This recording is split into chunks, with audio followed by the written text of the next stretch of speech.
Welcome to Stay Paid, your #1 sales and marketing podcast on a mission to help you close more deals, keep more clients, and build the life of freedom you are working towards. But that can only happen if you take action today. My name is Josh Dyke, Chief Marketing Officer at Reminder Media, joined as always by Luke Acree, President of Reminder Media. And our guest today is Adam Boxman. With nearly 20 years of real estate experience, Adam has served over 450 clients, with 90% of his current business coming from repeat transactions and past client referrals. His clients typically see just 4.5 homes in their home buying journey and write an average of under 1.5 offers, which speaks to the clarity and systems he has built into his process. Adam has taken those systems and created Buyer Agency Pro, an online academy designed to help agents build a referral-based business while actually getting your time back. Sounds a lot like living a life of freedom. Yeah, it does. It sounds like a vision that is so grand that Reminder Media is helping people do. Adam, welcome to Stay Paid. Thank you for being here. I love you guys. You know, it's funny. I got to update that. November became 20 years in real estate, and okay, we hit 500. I got to update it. We hit 500 families that I helped. Well done, man. In November, man. So yeah, thank you guys for having me. Yeah, well done. Super excited to have you here, especially because your unique take. Everybody wants to work with listings, which I totally get, but you have mastered buyers. And that's not something you hear. Yeah, that's not something you hear very much in the industry. So for those listening, buckle up. I've had the chance to listen to Adam speak before, and he's phenomenal. He has such a unique take on going after buyers. But Adam, I would love to pick your brain on why you chose to focus on buyers, like what led you there. And then let's get into kind of the tactics that you use to make it, like, what is it? 4.5 homes you said, and then 1.5 in the offers. Like, your stats even, where I doubt most of the agents listening to this know how many homes they show on average to a person or know how, offers they make. So what led you into working with buyers versus listings? All right. So longest story short, I married my high school sweetheart, and we had not such a great experience buying our first house. And we were deer in headlights, just like a lot of first-time home buyers, excited, amped up, and we made the mistake of meeting a random stranger. And we just had an awful experience, and life events took me to changing my careers. And when I decided to change my career, I just said to my wife, what would happen if I got into that business and gave someone the experience I wished I would have had buying our first house? And so it led me into real estate. And then 5 years into real estate, I realized I'm not the greatest salesperson on earth. And but I love the advocacy and representation of helping people through the most expensive thing they ever buy, emotionally and financially. And so I made this crazy decision with an amazing business partner to take on only buyers going on over 15 years ago. And just decided I want to not be a salesman and meet people and be their advocate and representative. I wanted to help them climb Mount Everest as their Sherpa. And because of that partnership, I put my head in the sand and just started working with buyers and blessed like 500 families. It's unbelievable. Yeah. Well, most people don't want to work with buyers because you get a lot of, I don't know what the proper terminology is, but like people that are kind of like just looking, but they're not committed. Yep. And you're showing them house after house after house. You're driving around, spending your gas money, your time. It's very painful from that perspective. Yeah. And so how have you mastered, or what do you think that you're doing differently, I should say, working with buyers than the average agent out there? Yeah, I love that you asked that. So it's funny, when I've been blessed. Like 5 years ago, I started sharing this message of working with buyers with agents all over the country. It seems to be a niche that, like you said, no one's been spending all of their time on it. And I ask agents, like, give me 3 reasons why you're in real estate. And inherently, I would bet my entire house that 2 of those 3 reasons for real estate is that they wanted to get in for money and they wanted freedom of their time. Yeah. And then there's always a third reason, which I love to share. I'll share mine, is that, just wanting to give the epic experience to buyers. But we focus so much on money and time as the reason why we get into real estate. And then we start literally judging our success based on money and transactions and deals. And we don't really give awards away based on how much time we spend in real estate. And so when I got into real estate, I was leaving the restaurant business, working like 100 hours a week. And I realized, man, I'm not going to live long enough and enjoy my life with my wife in that business. So I get into real estate, and I get in because of money and time.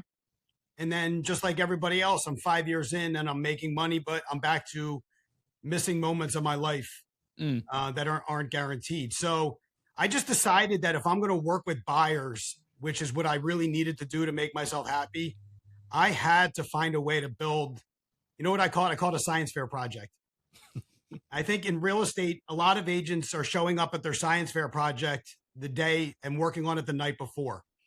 And the science fair project, I mean, is the actual client machine that we're building to help our clients. With buyers, you can literally, like you said, waste a lifetime of moments in that car showing homes, running around for people that you think are committed to you. And in the end, weren't following you and weren't committed to you. And so I know you can lose time with buyers, and I just wasn't going to do it. I wasn't going to lose time. And so I just decided to sit down and go, let me map out the buyer experience and build my client machine so that I could be proud of it. Mm. And so I well, think you do again. I was going to say you do something in the buyer's consultation, which I love, which is like kind of setting the expectation. Can you speak a little bit to that of how you kind of you almost block before it happens? Yes, the people that are non-committal. So it's led up, by the way, there's a path that gets me there. So the path that gets me to that point of the consultation means that my machine has to have, you have to have a CRM part of your machine where you're literally walking into your day and you know who you're following up with, why you're following up with them. You're genuinely connecting with people. And I think it starts, by the way, if I start from the beginning, is the work I did and the work I do in my CRM is meant not to get people to hire me. We work in real estate to get people to hire us in our CRM work. And the goal of my CRM work was always just to get people to interview me, give me a chance to be your professional. And if I did my work in my CRM machine, that's the first part of my machine, then I would get job interviews.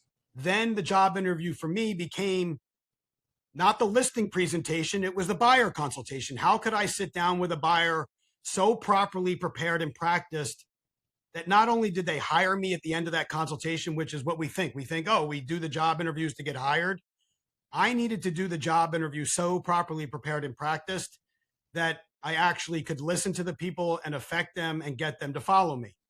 And the most important part of that, getting them to follow me, was how was I going to get my time back in showings? That if real estate, we lose our time in showings, we literally sit at the settlement table and we don't even know that we showed these people 30 hours of our life in showings. I started tracking the number of showings and realizing what was my path to get those showings from 30 down to 4.5. And the path to that was setting the stage in my properly prepared consultation. So sitting down, if you sit with a stranger in a random vacant empty home and you tell them, hey, we shouldn't see these 10 homes because there's things wrong with each of those 10 homes, that stranger is going to think, well, you're just trying to save your time as an agent. I want you to show me those 10 homes. But when you sit down in a properly prepared consultation, sit down with the buyer, show them who you are, show them they can trust you, and show them that you're going to actually go through the properties. And what I do in the consultation is add a filter to the process. I sit down with the buyer and I show them why it would benefit them for me to actually review the property, slow the process down, look at them. And what I do in that process is find what's wrong with it. I point out through a phone call with them before we schedule everything that I see wrong with the house. And what that inherently does is saves me from standing in that house and wondering, why am I here? Yeah, that's great. And you know what the cool thing is? We think we give the buyer what they want, and we have for years. We meet them at the house because we think just getting to meet them at the house is going to get us a deal done and make them trust us. The cool thing about what I started 15 years ago by doing the consultation, it gave the buyer what they didn't know they want, but they got, which is their time back.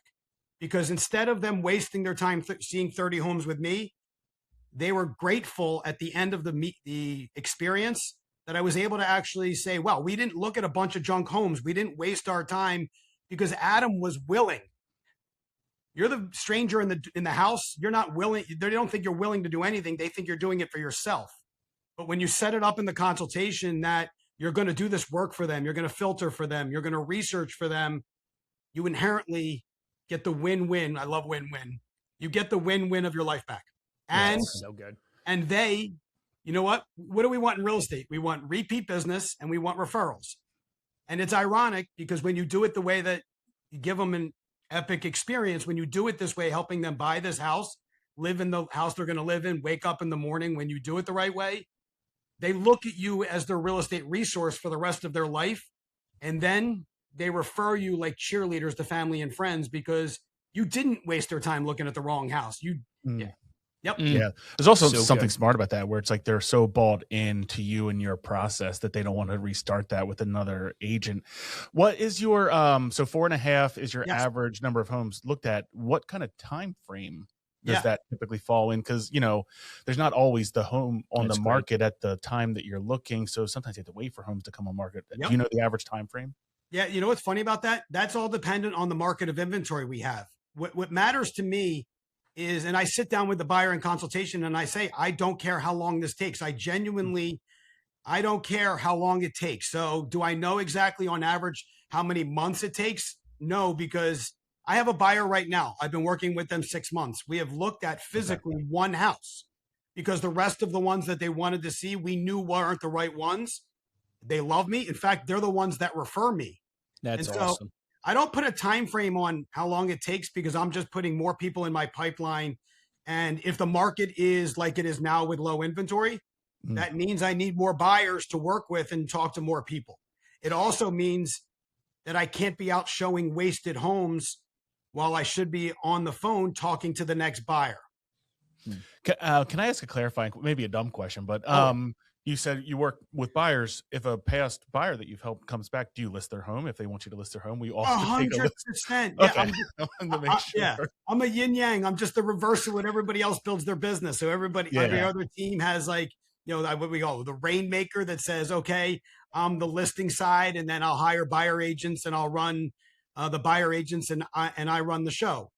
I believe that if you have a team, you should run the listing side of your team and someone should be running the buying side of your team.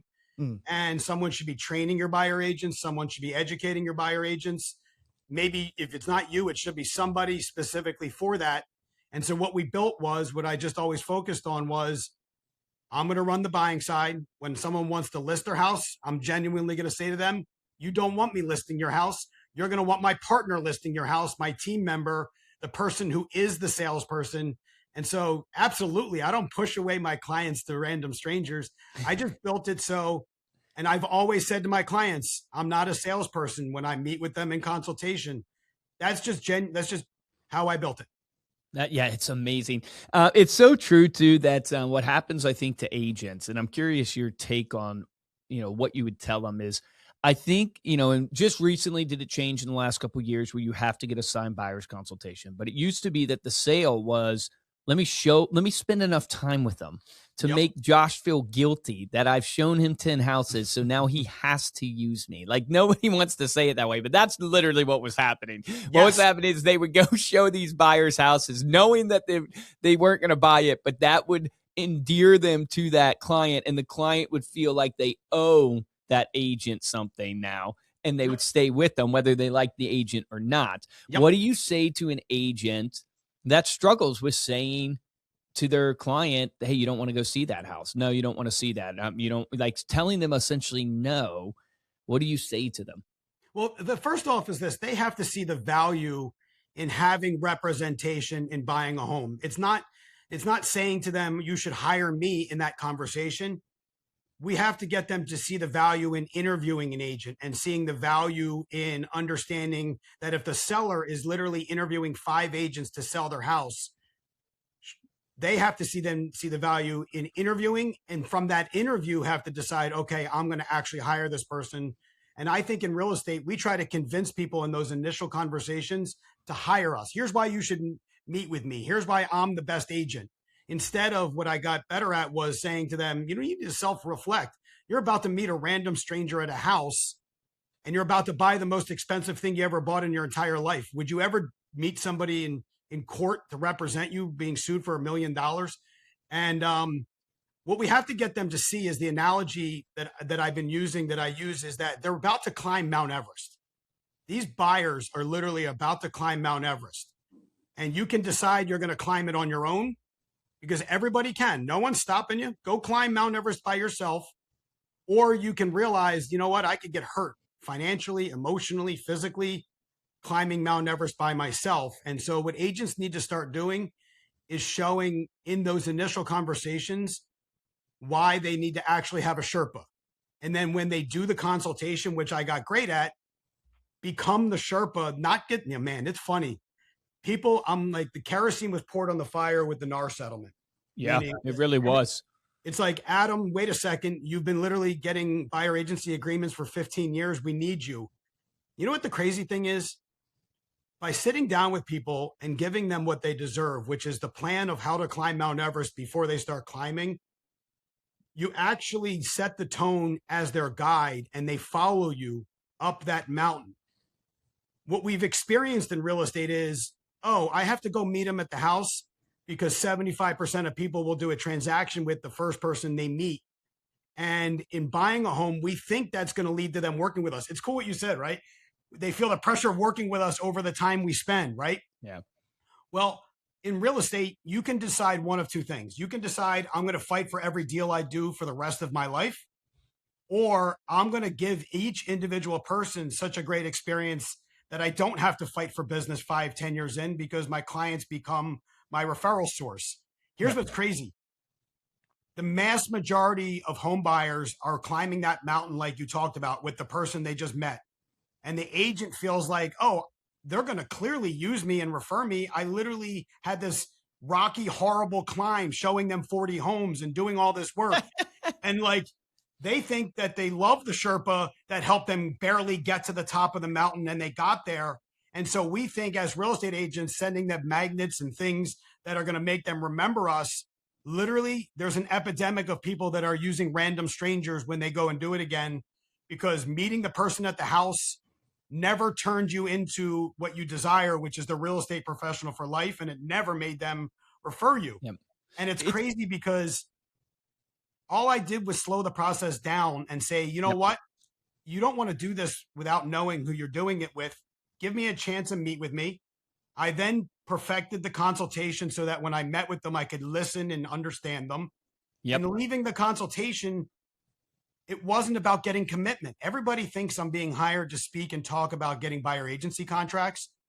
When you actually show somebody through a properly prepared consultation what it looks like to buy a home without a Sherpa, they will never use anybody else, and they will literally sign with you. Yeah. In 2 seconds, they will sign with you because they're either going to hire you or they're going to find random stranger. But the thing about it is that when they actually hire you in the consultation, the way I do it has them actually following me.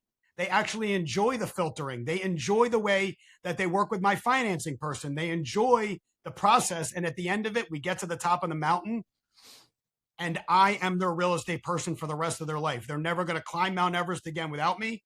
And they go on social media. Yeah. You showed your value. There's this truth in life that I always see in top producers, and I see it in people who do really well in public speaking, people who do really well in sales, but across the board, they don't care what the person thinks about them because they believe in their value and they know what they represent, but they care immensely about the person. Like, it's like they don't care what you think about. So whether you use me or not, Josh, it is what it is. Meaning, like, it's like, I don't care. I'm not going to face this whole rejection or anything, like, because I don't care what the crowd thinks about me, but I immensely care about the crowd. I immensely care about the buyer. And that trait is so hard to master because, you know, I've tried to master it in sales and in public speaking and stuff like that. It's really hard because you do care. Like, I want Adam to like me. I want him to choose me. I want to be his agent. I don't want to lose the commission. You get all the me things in your head. But the key is to go, I actually, you know, I don't need Adam. Like, whether Adam wants to use me or not, that's up to him. I care immensely about Adam and I know my value and I want to share with him my value. And that people can sense that, man. They can feel that when you do that. I think, well, for me, it became, that's why I don't list homes, because I do believe you have to be able to be authentic and really authentic when you're with people. And when you don't feel confident and credible and optimistic when you're in front of people, it's going to come across in your results. So I do think, like, for me, it was that, but it was also when I'm sitting in front of people, I'm so prepared and practiced that we have to start with, if you actually want to impact lives, we get to these meetings and we're so focused on how am I going to get them to hire me? How am I going to get them to follow me? Like you said, how am I going to get them to pay attention to me? And we're not even focusing on the most important part, which is who is the actual person that's in front of me. They're not all the same. Now, there's not a buyer that I work with that's ever been the same person. There's never a couple that's ever been the same couple. And so here's what I focus on. I focus on their personality and who they are. And I do that as early as possible. When I'm following up in my CRM, I'm trying to sit here and figure out and almost diagnose, what is the personality of the person? Are they a D, an I, an S? Are they a C personality?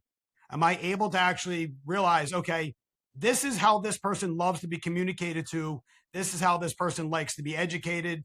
This is how I'm going to guide them up Mount Everest. Because if I try to Sherpa somebody up Mount Everest, and that's what agents don't do. We jump into, so what I do to make that happen, Luke, is that I try to get to know the actual people before the consultation.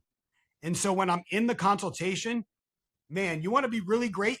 A comedian is great because they know their show and they can adjust on the fly to the people that are in the show. Who's laughing, who's not laughing. Yeah.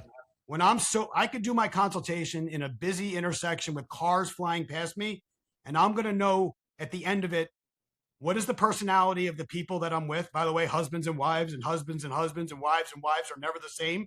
And so that's what I think is the first focus. If I say agents, what do you got to focus on first?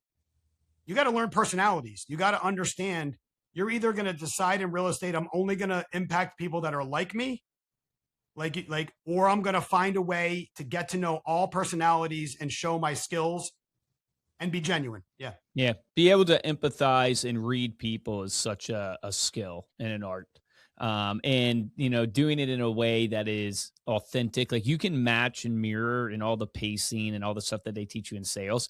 But if some people can actually do it naturally and others, you can tell it's not authentic. It's not real. Yeah. And I haven't figured out how to train people for it to be real. Cause part of it, I think in my personal experience is like, well, you don't actually really care about this person right now. Yep. So you're matching and mirroring for the wrong reason, even though we're both matching and mirroring for the same reason. We ultimately want to earn the business, but it's like that confidence level. And this is why I love old people, right? Because the older people they get more confident, right? And they just don't care anymore. That's right. Yeah, they stop worrying about what people think of them. Yeah, they stop worrying. Yeah. Mm-hmm. And here's one, though. I do want to say this because everything I do is emotional. I do love the work I do for my buyers. I am emotionally attached to the helping people climb Mount Everest. That's why I work with buyers. But I want to say this. It's done like with a machine in mind. Like getting back to the idea that in real estate, I really believe the great agents are literally trying to polish their science fair project at all times. I think if you asked real estate agents, you know what would your buyers and sellers think if they came to your office and saw your business in motion? Meaning, is your CRM, like I think your client machine should be based on three things: your CRM, your consultation work, and your client experience. That's the client machine. So if your clients came and saw you working in your CRM, would they see a science fair project that was Post-it notes and pieces of paper and memory? And would you be proud of that? Or would they come and see literally a CRM that was filled with database information, reminders and follow-ups? And would you be literally a well-oiled, polished Chrome machine in your CRM? Well, the second part, when we do our job interviews, we don't even look at them as job interviews. We look at them as, we're meeting with buyers to get them to hire us, or we're meeting with sellers to hire us. Those are job interviews, and the people are going to hire the most properly prepared practice person. And when we meet with sellers, we seem to be so prepared, and we meet and practice that meeting like in the mirror and with our pets. But with the buyers, that job interview is like a meeting at a home. It's a whimsical, get your criteria and sign this piece of paper. And that's not what a great science fair project looks like. Mine, when you meet with me, it looks like you're meeting with someone who is immensely prepared to listen. And then the last part is the client experience. How great are we at negotiating? I don't even think agents are negotiating or have had to negotiate. And what are we doing to surprise and delight our clients? So I think from a machine standpoint, what I did was sit down and said, I want to work with buyers, but I want to love my life. So how do I build a science fair project in my CRM and my client follow up, and then in my consultation? And then when I did the experience, did I really get good at getting them through? You write 1.4 offers. That's what I do, because I'm prepared to write winning offers and the buyers are ready to do it. It's all a machine. It's not just emotional, is my point. Yeah, I love it, man. In those three categories, that is the heart of your business. And sadly, most people, and don't feel bad because you're not alone, you are literally the majority. Yeah. Most people do not take care of their CRM. They have overdue tasks. They don't track their stuff. So they definitely need to focus on that. I want to ask you, like, no matter how you skin the cat, you have to show people houses. Yep. And part of the problem is they work, and so they can only see houses in the evening or, early morning or the weekend. How have you made your life work from that perspective of, you talk about the freedom of your time. Is it real in the sense of how do you structure that, I guess, is because it feels like, yeah, but I still got to go show Johnny the house, because he can only see it at night, and I got to go show him that, house. It's why I'm focusing on the time as the most important thing, because that showing is, if we actually looked at it like hours of our lives, we would be more critical of it. So yeah. How do I work around it? One, I know that when I leave my home and wife and kids, that I'm leaving for a reason to see a home that is worth it. Now, it doesn't mean they're all the perfect house. And by the way, 4.5 homes is an average. Plenty of my clients have seen 9 and 10 homes, and other ones see it and they see it on the first one.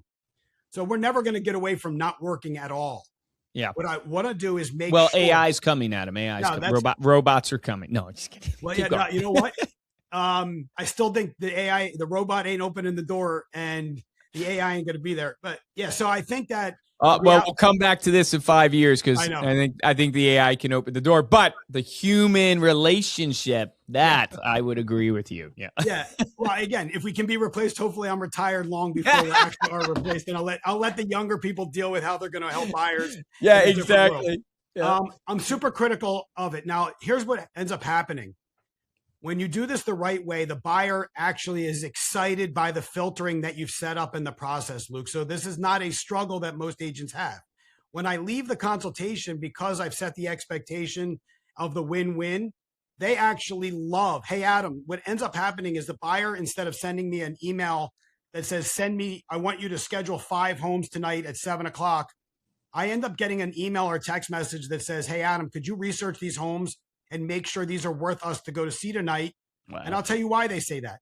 Because they want to sit at home and relax, and they don't want to look at the wrong home. Yeah. So when you set the tone the right way, the buyer doesn't want to leave the house and waste their time, and I don't. And so what ends up inherently happening is, when I leave the house, I'm excited to leave, they're excited to leave. So it doesn't eliminate showings altogether. That's the first thing. The second thing is this: when you build this the right way, I did this myself, right? I helped 30 or 40 buyers a year. And then I built the team where I brought another team member in, and I was willing to actually leverage the most important of my life, my time, and help somebody else grow. So I would bring another buyer agent into the consultation with me, and they would become the showing agent that would show the client the homes as I grew. So that's how you scaled it out to even earn more of your time back. Because realistically, what I like about what you're doing is you're only when you go work, it's serious work. Like, that's how I would frame it. It's like, yes, I might have to go show Johnny a home at 8:00 at night, right? Because I'm here to serve my clients, but it's a serious hour that we're spending, not a wasted hour, which I absolutely love. And so it's more about that you have made your work matter, and which immediately, of course, buys back time, because you're not dealing with the, looky-loos and the people who are non-committal. Yeah. But then to leverage out to really get freedom of a 9 to 5 schedule, or not have to go out at night, then having a showing agent that is up and coming. There's another guy that I'm going to interview, that I've interviewed before, Will Penny. He's out of Ohio, and he closes like 200 deals a year.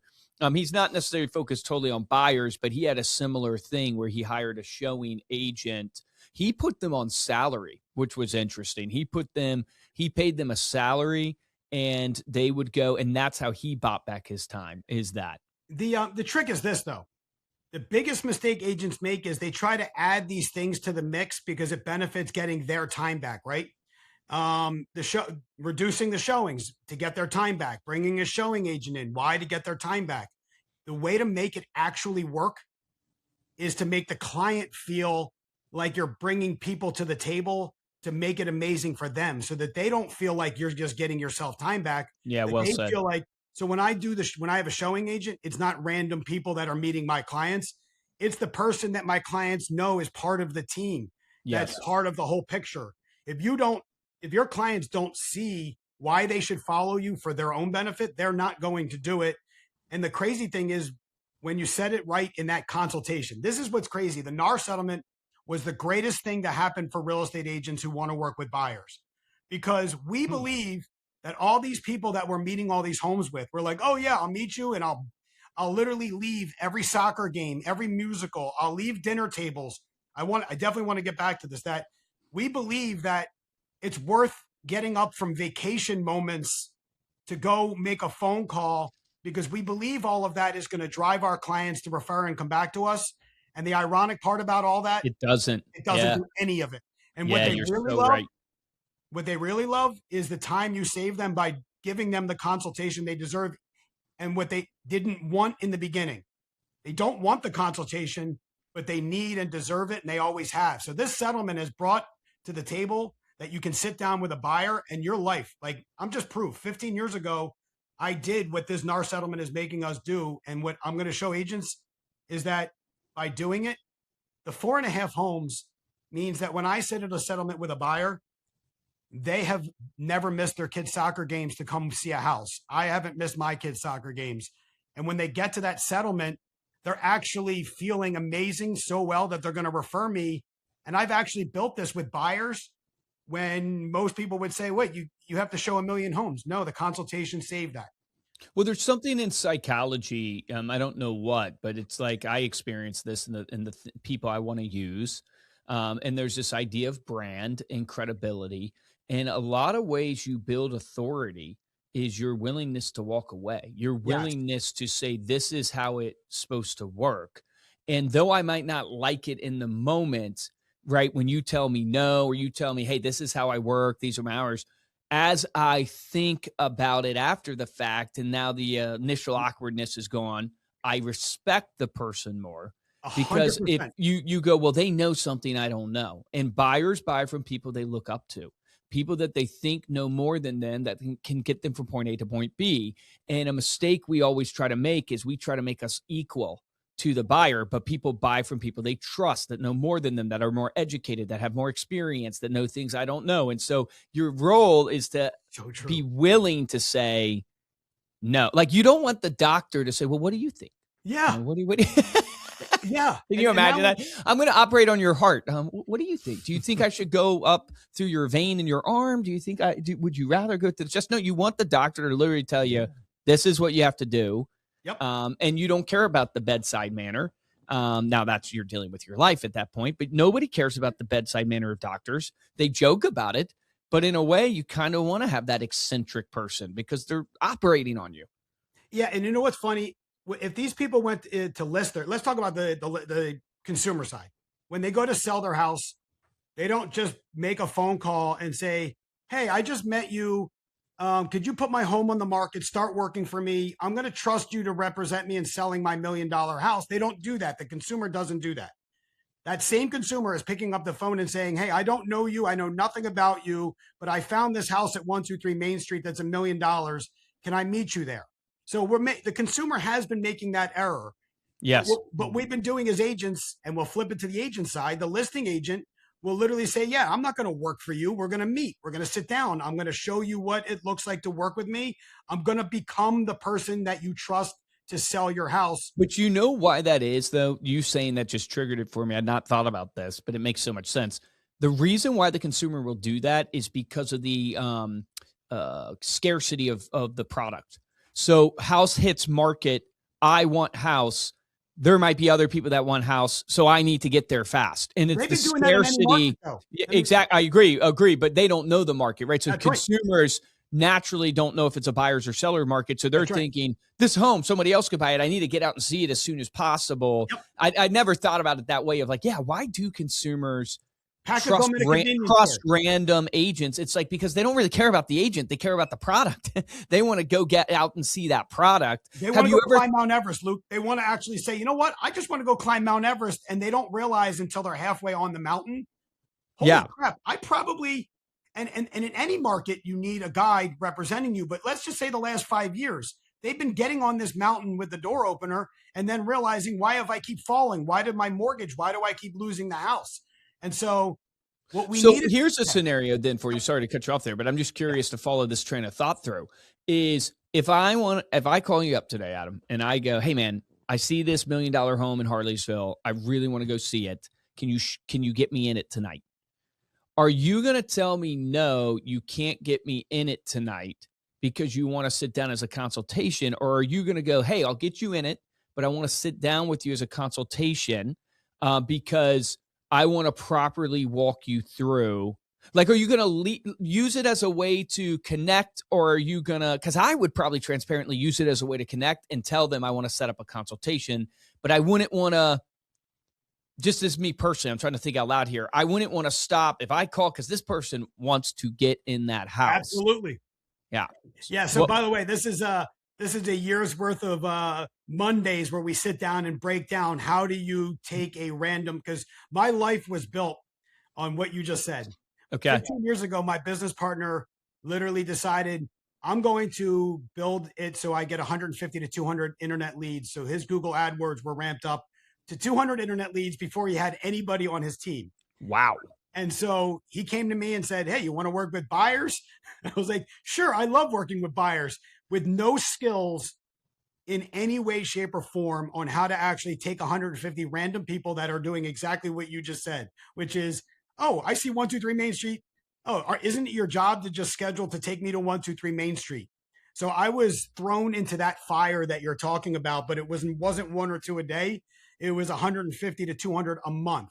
Jeez. And what I learned was, it took me way too long. I mean, it was probably a lot of failed years of putting myself in that phone booth for 3 hours a day, working on my skills. And my skills really narrowed down to this. It narrowed down to, how do I take that person in that initial conversation and build enough trust where they actually want to schedule to meet with me instead of just seeing the house that quickly.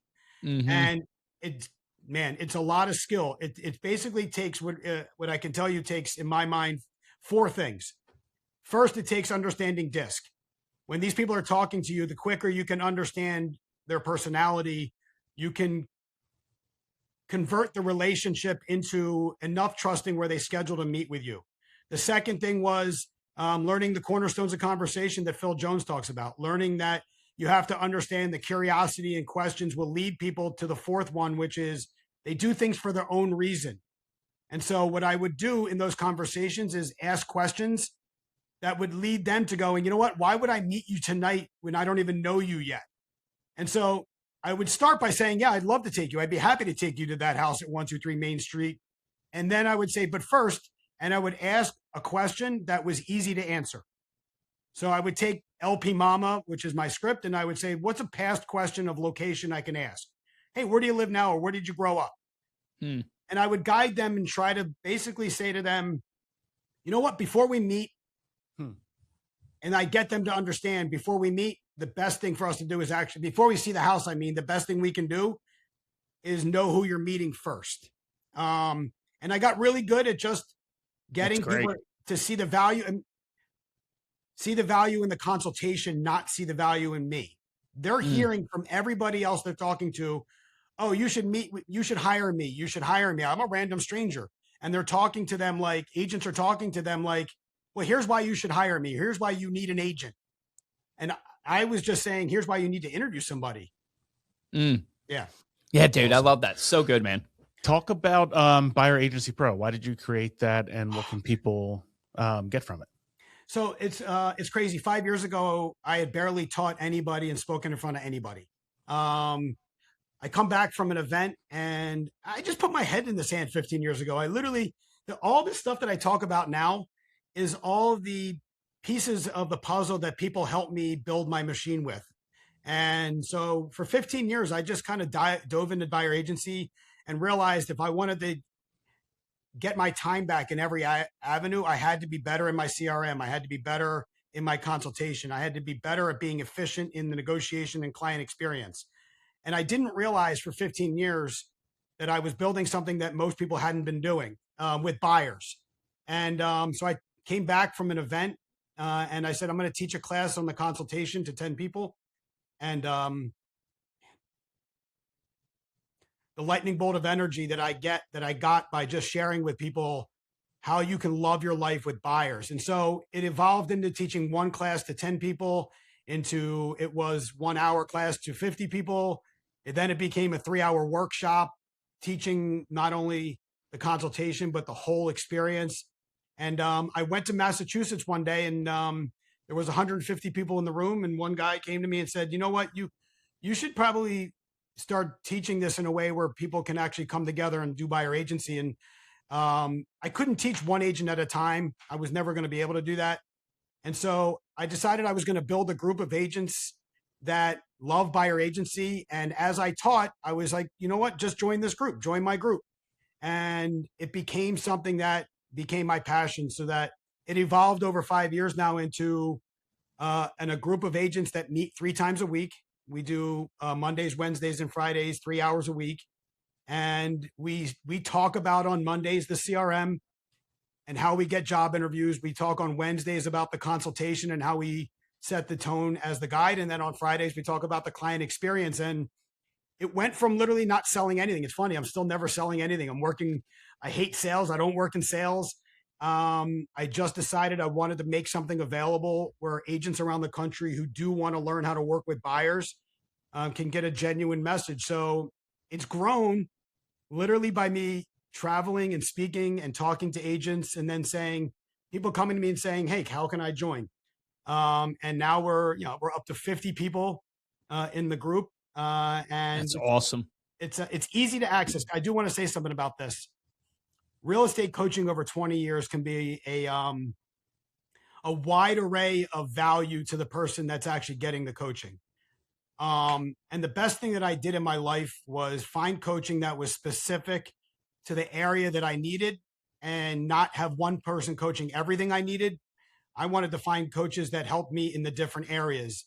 I'm happy to be the value of coaching for buyer agency, but I'm not going to coach listings and I'm not going to coach and be that value. So I want people to come to me and be a part of our group for buyer agency. And if they want to do listings, they should get coaching from someone who does listings, and they should be able to access it and not spend all of their money out of their pocket on one coach who's trying to coach them everything.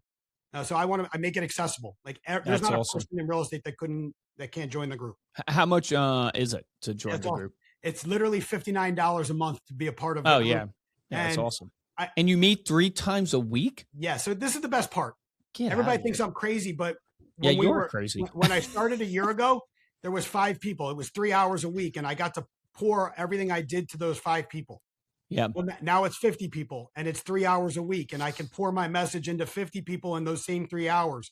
The greatest part about this is the value that those people are now bringing to the group. Those first 5 people are now adding to the group, and they're now actually sharing their experiences. And instead of doing that's amazing one-on-one coaching, it's many people sharing their experiences in the conversation. You've really built a community, which is really neat, like crowdsourcing experience, crowdsourcing knowledge with a great, vision and leadership in what you're doing. Man, I freaking love it. Great stuff. And by the way, they can cancel anytime. There's no one, when buyers hired me, I always gave them the right to fire me if they didn't feel like I was the right agent. When they hire me, I say, if I'm not the right agent, you can end the relationship. I don't want you stuck with me. So when I built the group of agents, I said, well, I'm not going to sell it. I just want to be a magnet for people that want to work with buyers. But I also want them to know, if you join and it's not working for you, you can cancel, and you literally are just not paying $59 a month anymore. Yeah, accessible. That's awesome, man. Where do they go to find out about it? How do they? Buyeragencypro.com. Okay. And then also, just so everybody knows, man, I love giving away free stuff. The one thing I know about building a community without selling it is share. Just share everything. People literally shared with me for 15 years how they work with buyers, which helped me get to this point. So on April 9th, I'm hosting a free 90-minute webinar called How to Make Six Figures in Real Estate and Still Love Your Life. Love And that. it's 90 minutes on going through the client machine. How do you fine tune your client science fair project on every angle? And we'll be sharing a lot of what I did today, but I'm going to do it for 90 minutes for free on April 9th. And I'll get you guys, if you go to my Instagram in the profile, there's a link to go and register for that. And what's your Instagram handle? It's Adam Boxman, at Adam Boxman, as simple as it gets. I also have a stand store that literally has all my free, I have a whole bunch of free materials. I call them freebies. There are a bunch of things that I use, tools that I use that I just give away because people gave them to me. And I figure like I have to give it away. That's awesome. That's awesome, Adam. Well, I appreciate you so much coming on here and sharing your story and all of your knowledge. I know people are going to take a lot away from that. And also thank you to everybody who is listening. You can get all of the links that we mentioned in the show notes of this episode. You can go to staypaidpodcast.com to get those as well as the videos.